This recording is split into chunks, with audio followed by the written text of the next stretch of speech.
everybody, Carissa here, Artist in Residence for Imagine Crafts 2015, and I'm going to share with you how I created this beautiful bokeh background using my favorite Imagine Crafts products.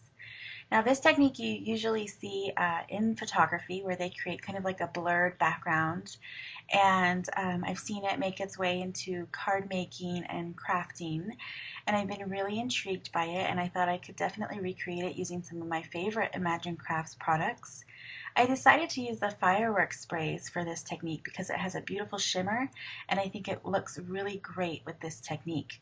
I'm also using our Memento Luxe wedding dress ink and also VersaFine black onyx ink to create the sentiment.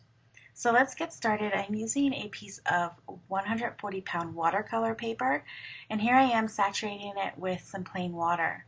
Now I'm going to add my sprays randomly all around, and I'm using Dandelion, Tangelo, Ladybug, and Angel Pink. I thought these colors really blended nicely together. And so you can see, because the watercolor paper was already wet, as I spray, they really blend and mix together nicely, and so I just tilt the paper back and forth to get those colors moving and blending even better. So I'm setting that off to the side to dry, and I want to share with you another tip. I have all this beautiful spray on my craft mat and I don't want it to go to waste. So I'm taking another piece of watercolor paper and picking up all of that with my paper. Now I have another beautiful background for another project.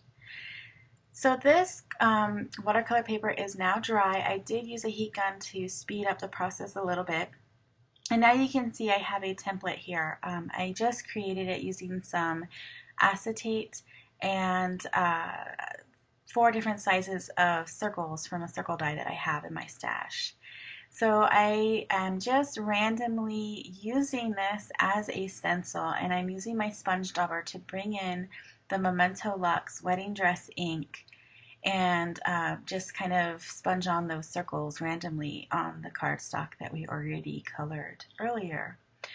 So it's pretty random. I'm not really thinking about where I'm putting them. I do want to make sure that I use a variety of the different sizes. That's why I have 4 different sizes that I cut out. And as I get to the smaller circles, I am making them a little bit darker with the white ink, so I'm making sure to add more. That just adds to this technique by giving you some depth between the circle sizes and also the whiteness of that. And so for my smallest circle, I'm actually just using the sponge dauber directly to the sheet and kind of twisting a little bit to leave the ink behind. And I wanted to soften it up, so I'm using that second largest circle and just kind of softening up the background a little bit more. So here it is, all completely done, and I'm going to go ahead and get ready to apply it to a card. I love the background so much that I just wanted to use a simple sentiment. This is by Avery Elle, and I'm just going to stamp that with VersaFine Onyx Black. This ink is very, very rich, and it looks great over all of these layers. I'm using some foam adhesives to attach it to my card base, and the card is all done. I hope you enjoyed this technique, and for more ideas using the products used today, be sure to follow us on Facebook, Pinterest, and ImagineCrafts.com. Thanks for watching, and see you next time.